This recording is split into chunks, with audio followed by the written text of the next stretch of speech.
Hey everybody, my name is Christy and I am a part-time reseller on Poshmark and eBay.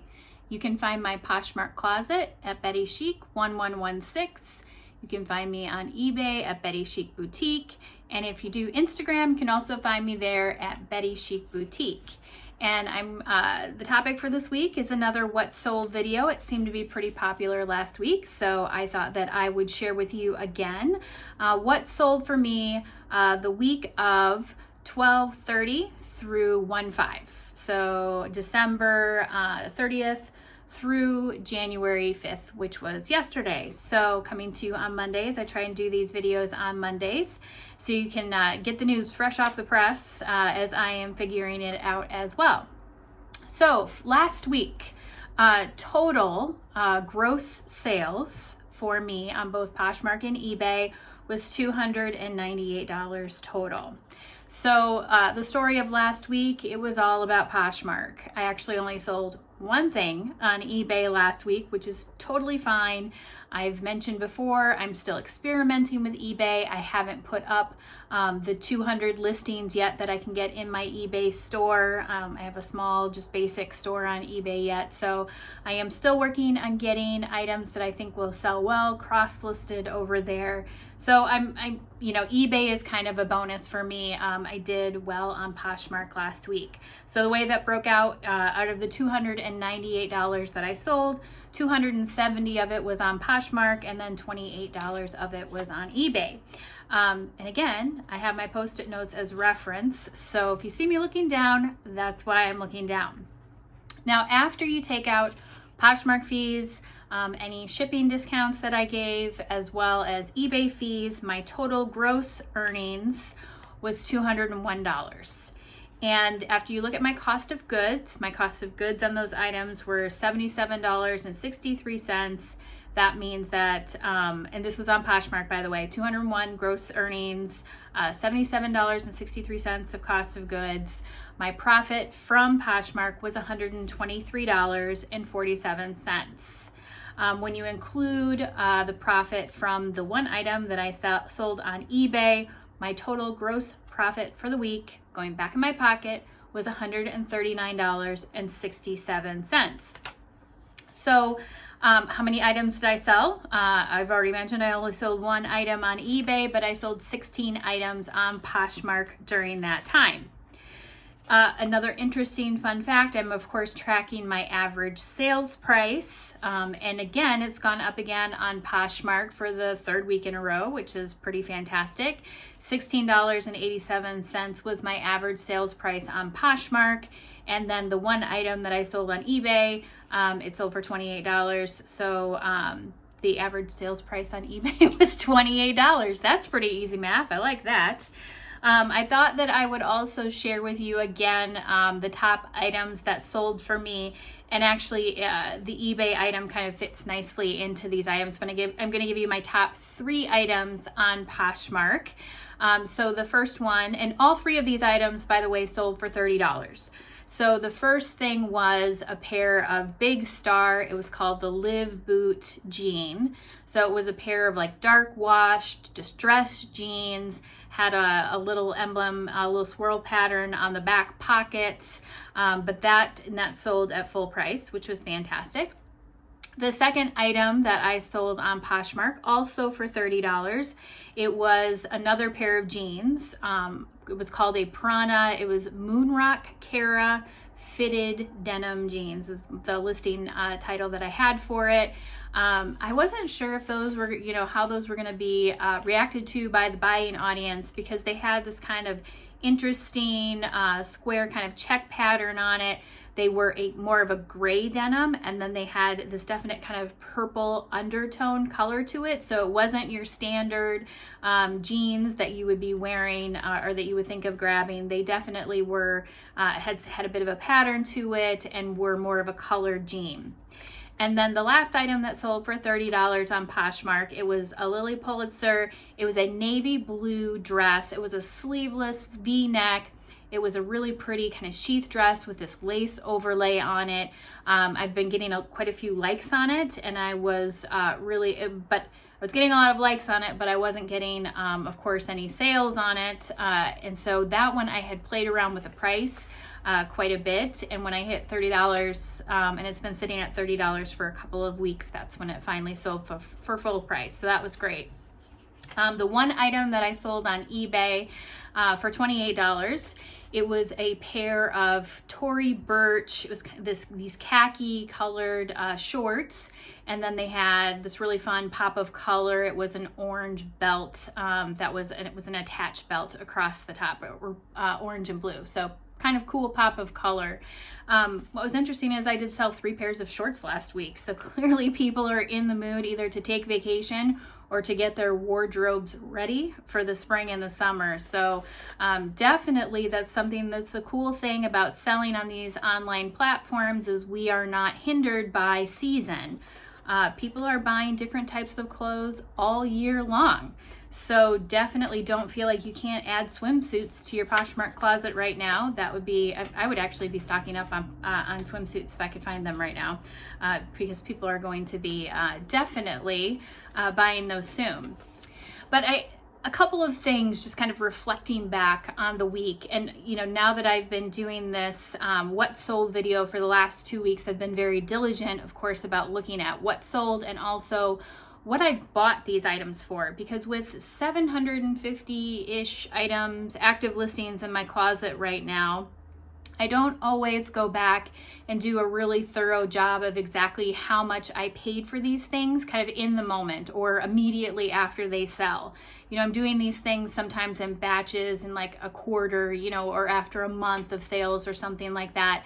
And so this is actually really good practice for me. It's a good practice to get into of doing these things on a weekly basis, because it gives me really good insight into, what's actually happening in terms of, how much money is actually going in my pocket when I know what I've sold. I'm seeing, if I'm selling, $1,000, $1,200, which I've been doing pretty consistently on Poshmark over the last couple of months, how much money is actually going back in my pocket after I consider cost of goods, because I source from a lot of different places. Some things I pay up for, sometimes I'm going to the bins, and I can't keep track in my mind of where I bought everything or what I paid for something. So this practice of really going back and analyzing this has been really great for me. There's the old expression of what gets measured gets managed. And I already have some very clear thoughts of what I need to do a little bit differently this year, especially in terms of sourcing based on just the data over the last couple of weeks. Because while I've put, almost $300 or over $300 in my pocket in the last 2 weeks in terms of my profit, that's not how much. I definitely want to increase that, and I'd like to increase that pretty significantly. So there's really only 2 ways that you can do that as a reseller. Either you have to push your average sales price up, or you have to lower your cost of goods. That's really the math that you get to play with and thinking about how can I be putting more money back in my pocket as opposed to spending money on inventory or looking to have to pay up for items and then taking, that's a much riskier kind of situation to be in. And so my focus is really going to be on lowering my cost of goods. So I mentioned that I source from a variety of different places. And one of the places that I really like going to my local consignment stores when they're having sales. And even though I've had a pretty structured philosophy or kind of thoughts going into each one of their sales, because all of the consignment stores, every month or so, every couple of months, what you see is they're changing out the seasons of their inventory. What they'll do is they start out with a 50% off sale. Then it moves to a 70 or 80% off sale. Then it moves either to like a 90% off sale, or one of my consignment stores will also do a $1, $2, $3 kind of sale. And I go in and I shop on those 50% off and 70% off sales, and I look for different things. Like I'm looking for more unique items. I'm looking for new with tags items on more desirable items. But I end up, oftentimes picking up things that when I go to sell them, I'm not flipping as much of a profit on those items as I could be if I got them for, a lower cost of good. And, there are things that I'm picking up that I'm taking gambles on, that I'm taking risks on. Sometimes I'm paying up for things, and I'm okay paying up for things if I'm still doubling my profit. So, if I paid $15 for something, if I'm still selling it for $30, $35, I'm okay with that. But what I have noticed, especially on items in the last couple of weeks, is I'm not making a huge profit margin. In fact, on a couple of items that I sold last week, I lost money. And you know why I lost money? Again, going back to this whole having 750 items up for sale, not clearly paying attention to what I paid for something. When I mark things down for closet clear out, which I have done, I haven't actually done it lately. I did it a couple of months ago on a lot of my older inventory, just trying to move some things out. And I never went back and I never readjusted my prices. And if somebody makes a or they like any item in my closet, they're going to get an offer on it. And when I make an offer, an individual offer, usually I'm offering, a shipping discount of $1.80 as well. And that's the part where I'm starting to see that I'm potentially losing money, because I'm not going back and I'm not readjusting my prices. So if I drop something for closet clear out, going back and, relisting the item if it didn't sell, or at least raising the price. And so, looking at the fact that I want to lower my overall cost of goods, I'm going to stop shopping at the 50% off and 70% off clearance sales, because buying up for more of these mall brands, which when I say buying up for those, they're still falling in more of the $8 to $10 price range sometimes. That's just too much for, what I'm seeing things selling for. So I really have to keep my cost of goods being, $5 or under. And so that's the first thing. And then I've also gone through and pretty much everything in my closet on Sunday, yesterday, was closet clear out. It's usually closet clear out on Sundays. That's, I think, kind of a nice thing to know as a seller. I know that there is some, kerfluffle about people saying they do closet clear out more often, but I've already done, a video about why I think closet clear out is a good thing for resellers. I went through and actually bumped up a bunch of items, the prices on a bunch of items in my closet. So I did the exact opposite of closet clear out, actually.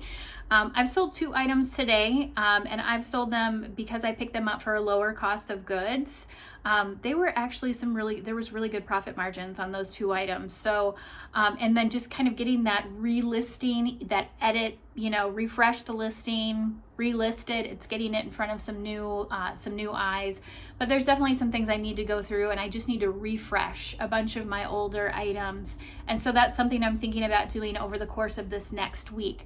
But I'm going to be very, very thoughtful about how I'm sourcing moving into 2020, because I'm simply spending too much money in terms of my cost of goods and to acquire inventory, especially when I have access to 2 different bins. One Goodwill outlet is 5 miles away. I have another one that's about 20 miles away, so it's a little bit further, but nonetheless, I can get inventory at a very reasonable price, and I have to be really thoughtful about that moving into the new year to control my cost of goods. So that's the lesson learned out of the What Sold for this last week. I hope that was helpful. Again, my name is Christy. I am a part-time reseller on eBay and Poshmark, primarily Poshmark, as you can tell by this video. If you'd like to find me or any of the items in my Poshmark closet, you can find me there at Betty Chic 1116. And if these types of videos continue to be popular, which you can tell me by just clicking the thumbs up button on this video, I will keep making more of them every week. Basically, my channel, I talk about, all things that I think might be helpful in terms of reselling, but it seems like you guys like the What Sold videos, so I'll definitely keep doing those. And if you, of course, want to be notified, I do try to post a new video every Monday on my channel consistently. I may post, on different days as well, other things, but a consistent video every Monday. You can click the little bell to subscribe to my channel, which would be great. How about you? How are you doing this year? What are you going to do differently in your business this year based on what you have observed from the data you have about your business? You know, are you looking for a higher average sales price? Are you looking to lower your cost of goods like me? I'd love to hear any and all suggestions about what you're doing, and let's talk about it, because I think that's part of what really makes this reseller community so vibrant and so fun. Is resellers are just, you know, they're really happy to share just about everything about their business to help us all get better. So really, that's the point of everything. So I will talk to you guys again next week. I hope you have a great one. Bye.